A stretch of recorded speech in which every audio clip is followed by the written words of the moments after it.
శనగపప్పు గోంగూర అది ఎలా చేయాలో చూపిస్తా. శనగపప్పు కడిగి పెట్టాను. ఈ కుక్కర్లో వేసి విజిల్ పెడదాం. 2 గ్లాసుల నీళ్లు పోసుకోవాలి, ఎక్కువ పోసుకోకూడదు. ఒక 5 పచ్చిమిరపకాయలు ఇలా తుంపేసుకోవాలి. ఒక చిన్న ఉల్లిపాయ కూడా కట్ చేసి వేసుకోవాలి.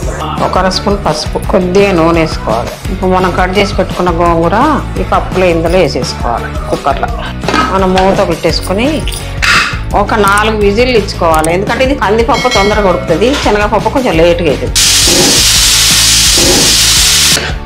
ఉడికిపోయిందండి. 3 స్పూన్లు ఎర్రకారం, రుచికి సరిపడా ఉప్పు, కొంచెం మెత్తగా నలుపుకోవాలి.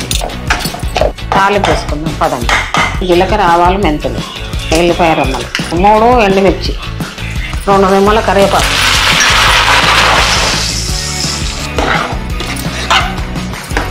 గోంగూర శనగపప్పు అయిపోయిందండి. చాలా టేస్ట్గా ఉంది.